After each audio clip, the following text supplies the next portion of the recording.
പിന്നെ എന്ത് കരുതി? നീയൊക്കെ പറയുന്നത് കേട്ട് ഭയപ്പെട്ട് എല്ലാം എഴുതി കൈവെള്ളയിലേക്കങ്ങ് വെച്ചു തരുമെന്നോ? ഇതിന്റെ പേരിൽ താനും ഇവളും കാണിച്ച ചതിയുടെ 1% പോലും ഞാൻ തിരിച്ചു കാണിച്ചിട്ടില്ല. പക്ഷേ ഇതിന്റെ പേരിൽ ഇവിടെ ഗുണ്ടായിസം കാണിക്കാനാണ് നിങ്ങളുടെ പുറപ്പാടെങ്കിൽ എനിക്ക് പലതും പ്രവർത്തിച്ചു കാണിക്കേണ്ടി വരും. ഒറ്റ ഒരെണ്ണത്തിന് ഇവിടുന്ന് പോവാൻ അനുവദിക്കരുത്. കളക്ടറെ അടക്കം ബന്ദിയാക്കിക്കൊണ്ട് ഈ ആധാരം നമ്മൾ ഇവിടെ മാറ്റി എഴുതിക്കും. എന്നിട്ട് ഇത് രജിസ്റ്റർ ചെയ്യൂ.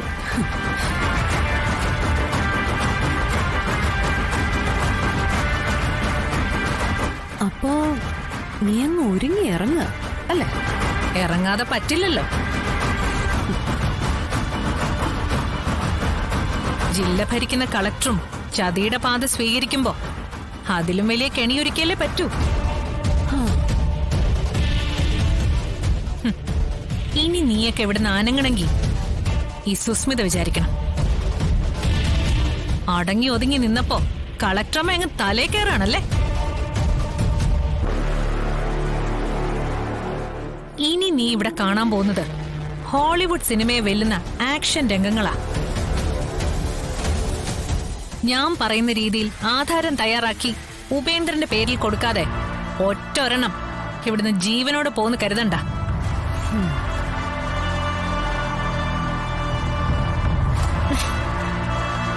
ഇപ്പൊ ഇവിടെ താൻ വായിച്ചില്ലേ രാഘവൻ നായർക്ക് പത്മിനി മകൻ രോഹിത് എഴുതി കൊടുക്കുന്ന ആധാരം ന്ന്? അത് ഞാനങ്ങ് കത്തിച്ചളയാൻ പോവാ.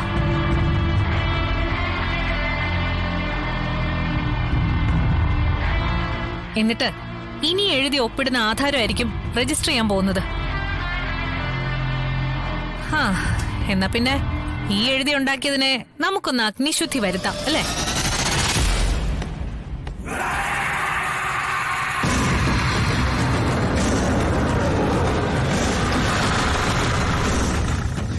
എന്ത് നല്ല കാര്യവും അഗ്നിശുദ്ധി വരുത്തിയല്ലേ ചെയ്യേണ്ടത്. ഇതും അങ്ങനെ തന്നെ ആവണ്ടേ? പിന്നെന്താ, ഞാൻ എപ്പോഴും റെഡി.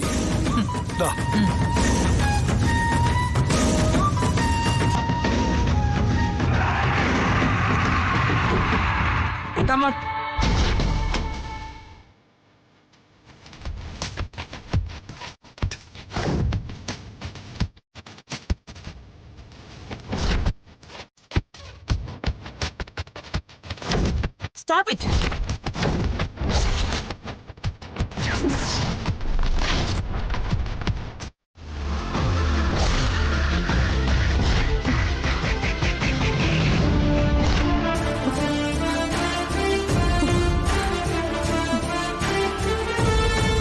കൂടുതൽ ഷോ കാണിച്ചാ പൊട്ടിച്ചു കളി നിന്റെ കുരുട്ട് ബുദ്ധി നിറച്ച പേട്ട തല.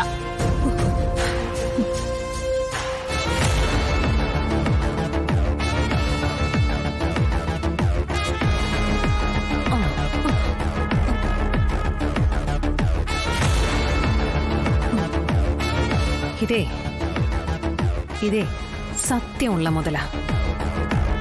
അർഹതപ്പെട്ടവരുടെ കൈകളിൽ എത്തിച്ചേരണമെന്ന് ദൈവം ആഗ്രഹിക്കുന്ന മുതല്. ഇത് ചേരേണ്ടവരുടെ കയ്യിൽ തന്നെ ചെന്ന് ചേരുകയും ചെയ്യും.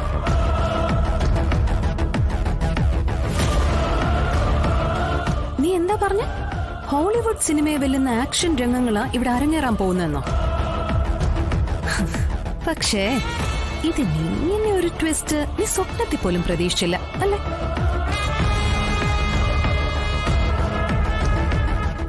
അതാണ് നിന്റെ ബുദ്ധിയും എന്റെ ബുദ്ധിയും തമ്മിലുള്ള വ്യത്യാസം. അല്ല, ഇതിൽ നിന്ന് നിനക്ക് എന്ത് മനസ്സിലായി? നീ ചിന്തിക്കുന്നതിനും അപ്പുറം ചിന്തിക്കുന്നവര് ഈ ഭൂമി മലയാളത്തിൽ ഉണ്ടെന്നല്ലേ? എടേ, നീ വെറും സീറോയാ. A big zero.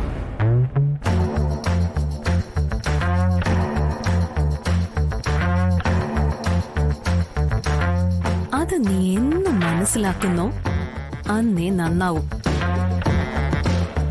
പിന്നെ എന്റെ ഈ തല അത് ഇന്ത്യൻ അഡ്മിനിസ്ട്രേറ്റീവ് സർവീസ് മൊത്തത്തിൽ അരച്ചു കലക്കി പഠിച്ചെടുത്ത തലയാടി.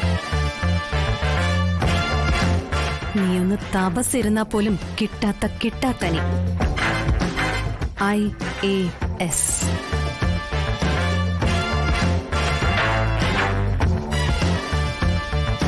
ഇനി നേർക്കുനേര് വരുമ്പോ ചുമ്മാ ഈ അക്ഷരങ്ങളൊന്ന് ഓർക്കണം. നിന്റെ കൊത്താൻ വെമ്പി വരുന്ന അഹങ്കാരത്തിന്റെ പത്തിയുണ്ടല്ലോ, അതങ്ങ് താനേ താണോളും. മാഡം, ഇതിപ്പോ ഇവിടെ പോയി കിടക്കുന്ന കാശ് എന്റേതാണ്. 15 കോടിയാണ് ഇതിന്റെ പേരിൽ എനിക്കുണ്ടായ നഷ്ടം. അതിനാര് സമാധാനം പറയും? ചതിച്ചപ്പോ എല്ലാരും കൂടി ഒരുമിച്ച് നിന്ന് ചതിച്ചത് എന്നെയാണ്. ചതിയിലൂടെ നീയൊക്കെ സ്വന്തമാക്കിയത് മറ്റൊരു ചതിയിലൂടെ അവരങ്ങ് സ്വന്തമാക്കിയെന്ന് കരുതിയാ മതി. കുറേയധികം കളി ഈ വീട് കിട്ടിയിട്ട് നീയൊക്കെ കളിച്ചില്ലേ? അതല്ല എന്റെ മേശപ്പുറത്തിരിപ്പുണ്ട് തെളിവ് സഹിതം.